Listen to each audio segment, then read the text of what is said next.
guys, and welcome back for another month of Flea Market, Thrift Store, and I even have to add a little subcategory in there this time, I think, online pickups. 'Cause I have a few things that I can't find that I look for elsewhere that I do pick up online, so I got a lot to show this month, and let's get started. We'll get started with toys.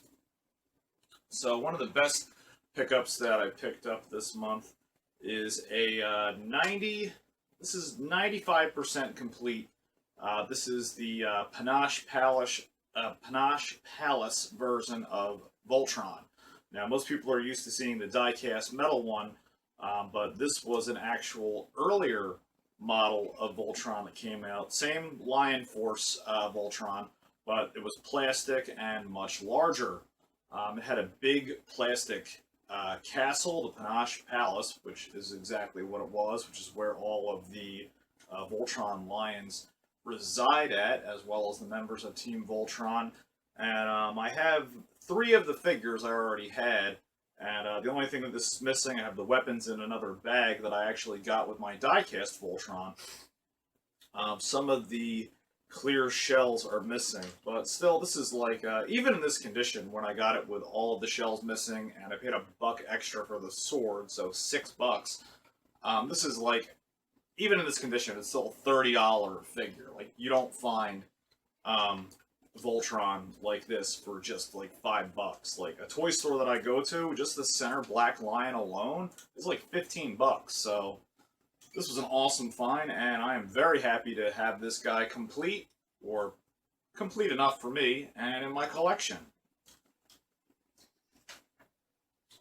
Another toy that I picked up this month, which I almost kind of regret because, well, you'll find out in a minute, I had the other part, which I sold. I picked up a Teddy Ruxpin. This little guy, he does work. He plays the tapes, but the animatronics aren't working, so I'm going to see if I can take him apart and get him working and do a review. I have the book, I have the tape. I did have Grubby, but I believe I sold him. He's pretty cheap to pick up, though. And you can actually plug him into the back. There's a spot in the back here where his cable would go in, and they would take turns talking. I think I paid $10 for this, which isn't bad. I mean, these usually go anywhere between 20 to 40 online, even like, you know, for parts. There's still just an expensive collectible toy made by WoW Industries, if you guys don't remember, Worlds of Wonder, that did laser tag and other cool toys like that. But I gotta say, this thing freaked me right the fuck out after I bought it. Like, I left it out in the living room, and I kept going out there and checking because the eyes, like, I don't know how well you're going to be able to see them, but they are scary as fuck. And you always hear, like, these stories of, like, you know, their Teddy Ruxpin, like, turned on or whatever, or, like, you know, just accidentally started talking. And I don't know, man. This is kind of like the stuff that nightmares are made of. And, I don't know. I expected this thing to be, like, possessed by a demon or something. Like, the lady that I bought it from, she's like, oh, it's been stored in my attic for 25 years, and she's like, it was my son's stuff, and you can just hear, like, the yeet, yeet, yeet, yeet, like, Halloween music in the background. Like, oh my god, I was like, is this thing possessed by, her son's, like, soul? I mean, even if he's still alive, I guess, but who the hell knows, right? It's, like, a really creepy backstory, but, whatever. Finally got this guy in my collection. There will be a review of him at some point, if Teddy doesn't get me first. And then for 50 cents at a local thrift store I found by me, maybe even less than that, I think a quarter. I don't remember the name of this guy, but this little moose here is from the Get Along Gang. And he's a little, like, rubber moose, and I think there would have been, like, a little trolley car that he would, like, ride on. That's why his hands are like that, because he doesn't move. Like, I kind of, with the bottom piece, I thought he was first a shampoo topper or like a bank, but he's pretty neat, and you don't see Get Along Gang toys very much, so that was a favorite show of mine when I was a kid, so for a quarter, whatever, why the hell not? I also picked up another Motobots. If you guys haven't seen my Motobot review, I highly recommend you checking that out. It's made by MC Toy, And unfortunately, he doesn't have his Dino Drive, but this is a very rare variant. I think this is actually from the 3rd series, because I don't remember any type of... I don't even know what to call this. It's not a Jeep. It's like an off-road truck, but there was the off-road ATV. So I've never seen this one listed anywhere before. So not too sure about that. And it's interesting. It says Zybot Towing. I actually might be off on this. This actually might just be a Zybot, which would explain why there isn't a spot for the Dino Drive. That actually threw me off, because the styling is so close that this looks like identical to a Motobot. So I believe this is actually a Zybot. I'm going to do a little bit of homework on that, and I will get back to you guys on that. That would be my first Zybot. Another thing that I also found, which are super cool, local flea market guy that I see all the time, these old Marvel and DC water pistols. Holy God, these things are awesome. This is from the comic, you probably can't read that too well, but from the Warlord, which is, you know, it's kind of what it sounds like. He's just a guy that, like, he has this claw that gives him superpowers, and he has, like, this old mystical sword, and he basically just goes around, like, rescuing hot babes from evil people and stuff. And it was a really kick-ass comic I used to read when I was a kid. Just really violent, but so awesome. Like, he was a just total badass. And I love the yellow coloring. They had the little plugs that you'd pull out and fill them up with water. And I like this one a lot, too. And this is a Hercules water pistol. It has the little scope. I'm not sure if this one's missing a scope or not. It looks like something might have went there, but you can still aim it without it. I haven't tested these yet, but I'm sure they're fully functional. And really good design. I really love how these look, so can't wait to do another review, as I always love reviewing Marvel stuff and everything like that. If you notice, too, a lot now, I really haven't had a lot in the way of comics lately. I've kind of gone into a lull with comics recently. I don't know why. I think I'm noticing the price of them starting to go back up, so I'm just kind of dipping out of it. Anyway, I also found, this is from a series, I believe, by Hot Wheels. This was Kenner, and this is from a series called Fast Ones, and I have a lot of cars out of this series, and they're really neat, because they just have, like, I mean, even more than Hot Wheels or anything, the designs are just so out of this world, like, from the future, and they always have, like, the 6 wheels, so it really does make them a lot faster, and they have little license plates on the back that would say Fast Ones, and there's one that even says New Jersey on it. And then I also picked up this Corgi Jr. This is the police car for the city of Metropolis. Pretty hard to find. The little red light was recessed inside of the car, so I took a sewing needle, popped it back up, and crazy glued it in place, so it's back in action. And I think the only car I'm missing out of that Corgi Jr. series now is the Wonder Woman, which is unbelievably hard to find. No, the Wonder Woman and the Batboat. Those are very difficult to find. Alright, so that pretty much does it for toys, so let's do video games. First, I'll start off by showing the stuff that I got online. This was stuff that either was just, I didn't want to pay the price in local video game stores that were near me. This one guy from All Things Video Games, he just really gives just absolute garbage prices on his trade-ins, and he had a copy of, this was the game that I actually wanted here, Gremlins for the 2600, which is super rare. These are all, like, ridiculously, insanely rare games to find for the Atari. And he wanted 25 bucks for it, and I was like, oh, that's not bad, so I had some extra GameCube games, and, you know, I figured I'd get, like, 10, 15 bucks in store credit, and then there you go, it'd be like a $10 game for what retails on price charting for like about 30 bucks.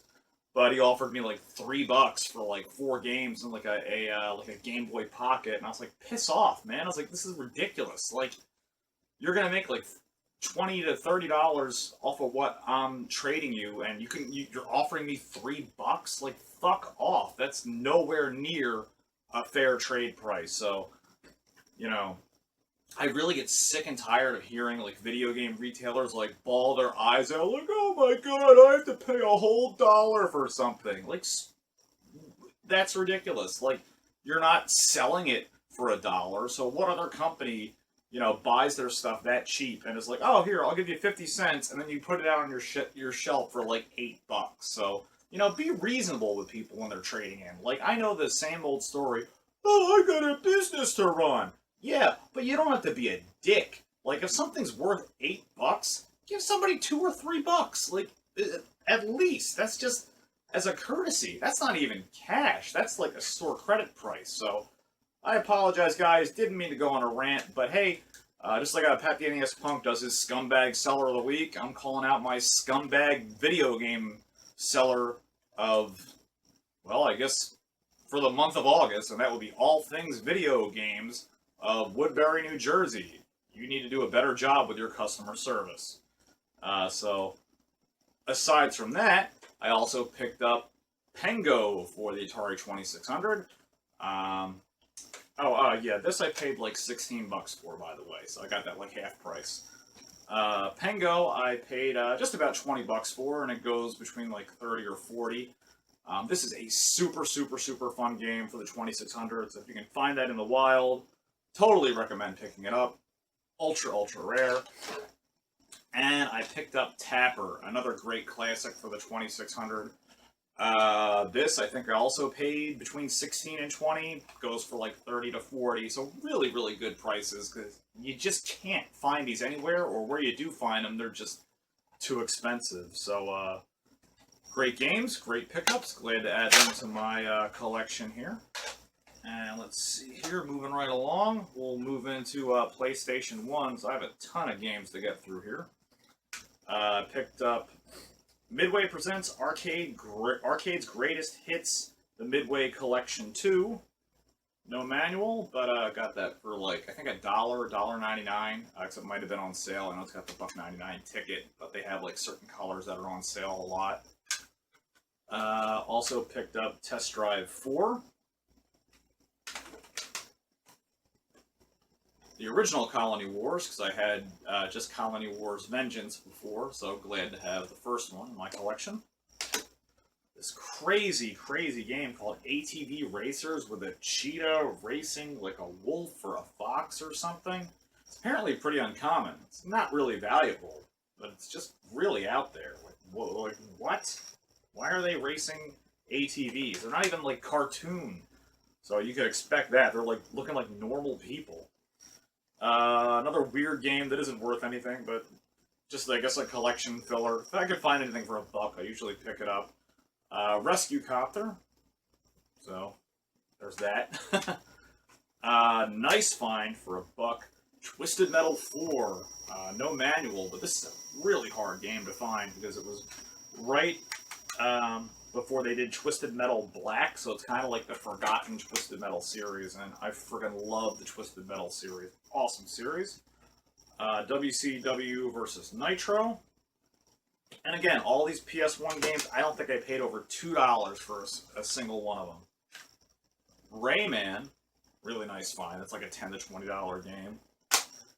Always go to your thrift stores, man. Pick through the CDs. You will find stuff like this. This is Power Rangers Time Force. Moderately uncommon. Maybe like $7, $8. But, again, when you're paying like $1 to $2 a piece, I mean, it adds up. You quickly end up with like $30 to $40 worth of value and pay like less than 10 or 15 bucks. Another uncommon game that's really weird, I think I saw the guys on Continue review this, called Rascal, which is just a strange game where you're like a Dennis the Menace of the future running around with a ray gun or something. Pretty weird. Kick-ass game that I couldn't believe I found for the PS1, which this is very much more common on PC. Mech Warrior 2, to be specific. And this is a fun game. I remember when Mech Warrior was a relevant title back in the mid-90s, but pretty hard to find there. And this I could not believe that I found. Spyro the Dragon for a friggin' dollar. Like, holy crap, that's a $30 to $40 game right there for $1. Totally complete, flawless disc. Totally jazzed to have that. The original Ridge Racer. I have Revolution in the long box, but still, nice collection filler. Riven, the sequel to Myst. Now, again, I had this on PC. It's very, very common to find on PC, but finding it for PS1, very, very hard to find. Did not do well at all. Another one that's pretty uncommon. Tiger Shark, which most people have never heard of, but you're this vehicle that can, like, turn into, like, a plane and a submarine. So, pretty neat, cool concept. And then Metal Gear Solid, totally complete for, I think this was like $2. Can't beat it. So, nice stack of PS1 games to add to my collection. I keep forgetting to include them in my monthly wrap-ups. Anyway, let's see what we'll move on with here. I guess we'll do some of the random PC stuff. This is a neat find that I found for $1. This is for the Apple II Classic Concentration, complete in box, 2nd edition. So that's a really neat find. You don't find big box, old floppy disk software like this anymore. And speaking of floppy disk software, as you guys know, I'm working on getting my IBM PC Junior up and running, and it is running well, but I had some problems with the drive, and I had to clean it out. Unfortunately, it killed my MS-DOS startup disk, so for right now, I can only load up into Cassette Basic and just run, like, you know, QBasic programs where you type in, like, load, print screen, things like that. So if any of you guys have any old DOS floppy disks that you want to send, leave a comment below. They're really hard to find. Unless you have blank disks, like, you can't really copy it anywhere, and the computer's all but worthless. I can't really do much with it until I get a new system disk. So if you had any version of DOS on an old 5 1/4 floppy, please get in touch with me. Desperately looking for one. But on that note, I picked up a whole stack of floppy disks for like $2 and found some really, really good stuff in here that like Junior Pac-Man for the PC. Let's see here. Where is it? Here we go. And then this was really nice. Most of these are just like random system disks, but unfortunately they don't work because none of them have a command com in them. Star Wars on 5 1/4. Also have the little floppy disk too, so nice find. And Hardball for the Commodore 64. So just a cool little bumper crop of 5 1/4 games. And I found this sweet Tandy 5 1/4 organizer. So that was another unexpected find, just laying around in a thrift shop, and I was like, wow, I'm surprised that's really survived all these years. Alright, so moving along, let's move into some other PC games that I found. These are not floppy disks, though. These are just CD and like old Sierra type games. Found the Oregon Trail, Tomb Raider 2, SimCity 2000, great game. The Red Baron by Sierra, very uncommon. Counter-Strike Condition Zero, which I believe was the first Counter-Strike. A Sim Classics disc, which has the SimCity Classics, Sim Tower, and Sim Isle all in one disc, so maybe I'll do some more reviews of those. This is another great find for $1. Could not believe I found this. Doom 2. Like, holy crap. Doesn't have the manual, but still, that's a $20 game, even just loose. So, really sweet to find that. Also picked up Diablo. Original Diablo. That's getting a little bit more difficult to find for $1. Nice find. And then I picked up, this is for the Atari 400 and 800 compatibles, and I believe you can use this with the Supercharger, also with the 2600, a copy of Sea Dragon. And if you don't know what the heck I'm talking about, what this is games back in the day used to use cassettes. And this little copy right here, I've seen 2 or 3 copies of this online sell for over $300 complete, and pick that up for $1. So, cassette games you just do not see. They don't exist in the wild very much anymore. Also on that note, I picked up a game for the Timex Sinclair 1000, which is the American version of the ZX Spectrum, and this is the Gambler. So finding 2 cassette games in one the same place at one flea market for $1 each, ridiculously rare. They don't come up. You can't find them. If you're going to find them, they're going to be on eBay. Also found some Atari 800 and 400 games. E.T. Phone Home, the computer game. I love these little carts. They're so neat. They just look really futuristic, and they're like, it's just so weird from Atari. And I found a copy of Star Raiders, but this is the copy that has a error on the label, so it makes it more valuable. This is worth about $30 because it only says Star Raider, so that's a harder variant to come across. And I'm really fond of the Atari 800 XL because that was my first console as a kid that my dad bought. And so I remember we only had Pac-Man, I think, and that was like the first video game I ever played. And I also found for the IBM computer a copy of PGA Tour Golf, which I remember playing in high school when I went to vocational school. This was on the IBM computers in the computer lab and stuff, so I would play this game all the time and still have an original copy on an original floppy disk that I had when I was growing up as a kid. So it's actually a really fun little golf game. Moving right along, also for the Dreamcast, I found a game which I'm probably not going to pronounce correctly. Pen Trilosalon. I have no idea how to pronounce that, but looks like a pretty fun, wacky, like 4-player kind of racing, free-for-all, mini-event game. And isn't really uncommon or anything, but I just like the cover art. It's pretty fun looking. And then I found a bunch of nice, rare Genesis stuff. Always a big Genesis fan. I don't think it gets nearly enough love.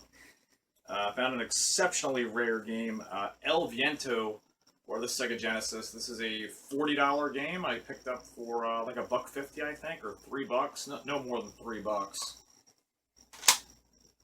Super Off-Road for the Sega Genesis, also rare. Not a lot of these were produced, because of course everybody knows it better on the NES. Barkley Shut Up and Jam, which is not rare or anything at all, but there it is. Road Rash 3 for the Sega Genesis, another uncommon game. Thomas the Tank Engine and Friends. Yes, I picked up a game as ridiculous as this, but it's kind of uncommon, so, you know, just trying to fill all the collections.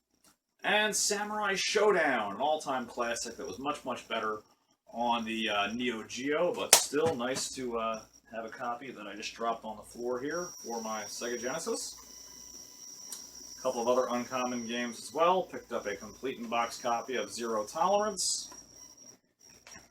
And a complete-in-box copy of Decap Attack, which I only paid $7 for, and a complete-in-box is worth $20, so a pretty good deal in my opinion. Alrighty. Continuing to move along, we got some Game Boy games here. Picked up Mega Man, Dr. Wily's Revenge for the Game Boy for like $5. Solitaire. Adventure Island for the Game Boy, which is very hard to find. Asteroids. What does this say? Malibu Beach Volleyball. Really small writing. Can't even read that. Rampage. Love me some Rampage. Great games. It's so good on the 2600 too. And Breakthrough, a very uncommon puzzle game for the Game Boy, which only kind of loads up halfway, but it's still cool that I found it. And on the Game Boy Advance, I picked up Namco Museum, I think for like 50 cents or $1, so it has a lot of great Namco classics. And let's see here. Oh, looks like I missed a Sega Genesis game here. This is a weird one. This is Pete Sampras Tennis, and it has 2 ports up at the top. as you can see here, where you can plug in 2 additional controllers and play double sets of tennis with. So what a wacky little game. And of course, made by our crazy friends that made Dizzy, Codemasters. So if you're going to see a crazy game, they're probably going to be behind it. Some other Atari 2600 and various games that I picked up. I picked up for the 7800, Xevious, a great space shoot 'em up. Alien for the 2600, pretty uncommon. Porky's for the 2600, which I paid $10 for, which is about what it goes for, but I found it in the wild. I couldn't pass it up. Wish I could have paid a little bit less than the charting price, but not bad. At least I didn't overpay for it. Strawberry Shortcake's Musical Matchups, a local game store that I go to, had it for only like $4, and it's valued at like 8 or 10, so nice find there. And Desert Falcon, picked up for $1 for the 2600. And let's see, some Nintendo 64 stuff that I picked up here. Yoshi's Story, paid $15 for that. And then these I all paid $10 a piece for. Majora's Mask, a wild find. That was crazy that I found that for $10. That's the collector's edition with a hologram. The original Mario Party, which is now going for about $40. F-Zero X. Killer Instinct Gold. And Duke Nukem 64. And all those are going in between 10 and 15, so, you know, didn't do too bad on them. I think Killer Instinct Gold is worth maybe like 17 out of the highest of them. For Super Nintendo, I picked up Wing Commander. I don't remember how much I paid for this, like $2, I think, so just a kind of an oddball title to add to my SNES collection. And last but not least, for games, let's move on to NES. Picked up a fairly uncommon NES game, even with a faded label, for only $1. Can't beat it. Athena. Can't wait to play this. It looks like a lot of fun. An NES classic, Fester's Quest. Paid $3 for that and got a nice little clear Nintendo Snap case that came with it. Vega Stream. Got for $1. Most of these are just collection fillers, nothing really too spectacular here. Vindicators, which looks like fun. I love the cover art on that. Friday the 13th. Wish it was the one with Freddy and not with Jason, but what can you do? And Firehawk, a very, very uncommon. This is another Camerica game? Yeah, Camerica Codemasters game. So really cool, and actually well reviewed by a certain NES guidebook. Wink, wink, nod, nod. And then I found a complete in-box copy of Ultima, which I paid, I think, like 8 or 10, and it goes for 20-ish, so not bad. And last but not least, I found a Atari 7800 console, so I have everything else for this except the power adapter, I think, so I can't wait to get this up and running and use it. And very excited also, an Atari 2600 Junior, and I had everything ready to go for this, power, controllers, and all. I love the rainbow color on the front. And $3? Like, are you serious? This little guy powers on, everything seems to work. Where are you finding this for $3? So, very cool find. As you guys know, I love all things Atari. So guys, that is going to wrap it up for a very, very long-winded August Flea Market thrift store. And now, I guess we'll put a little footnote at the end. Online pickups, and hopefully I'll see you guys again next month for pickups for September. Happy hunting, guys, and see you next time.